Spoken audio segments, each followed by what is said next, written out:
Hi, my name is Elizabeth Heff, and I'm a born designer. Or at least I thought I was, but that was before 15 years as a public school educator. When I was the age of my first grade students, I used to make my own toys, and they were pretty cute. In my teens, I can remember a cold December day, too cold to go outside for a bike ride. I remember taking apart an old bicycle, and with some spare parts found in the garage, building a stationary bike. In addition to bike riding, I also enjoyed photography. One day, after learning about closed circuits in physics class, I attached a couple of wires to the strings of my tennis racket and then connected them to a camera flash. I was experimenting with taking photos that would capture on film the bending of the racket strings under the impact of the tennis ball. Fast forward 10 years. As a young teacher, I was extremely creative. I'm having a great time applying all that creative energy to my classroom. It's a pleasure to see them smile in success as my students learn to read, write, and all the other wonderful things that they were learning. I found that the creativity of making my own curriculum, developing a program, and designing an enticing learning environment just fueled my love for teaching.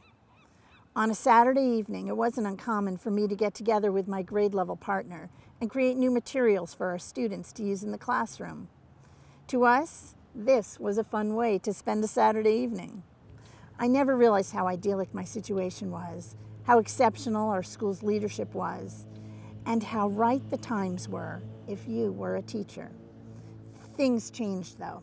As the years went by, I found that there was less and less of a place for creating curriculum that would lead my first graders to a type of learning that may best be described as joyful wonderment. Ever so slowly, my sense of creativity became preempted by the goal of standardization and the emphasis on conformity. This was as unfortunate for me as it was for my students. For some time, I've been looking forward to the day when one teaches from the heart and not solely from the textbook. When I can set aside one-size-fits-all education and tailor each lesson to the children in front of me, when I can be responsive to the uniqueness that each day brings for them. I began to daydream about other creative career ventures, and that maybe I needed to change my direction in order to satisfy my creativity. Perhaps open an ice cream parlor. Well, enter Common Core. Could it be possible that teacher decision-making, creativity, and innovation were just around the corner? And although there may be a newfound freedom on the horizon, what would it take to let creativity reign free once again? After years of being told to teach paragraph by paragraph, line by line, could we so easily switch the creativity button back on? Well, what will I need to unlock this potential?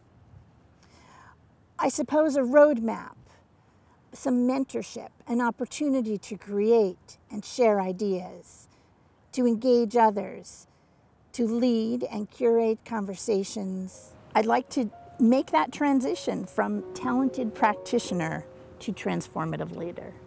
Thank you so much for this opportunity.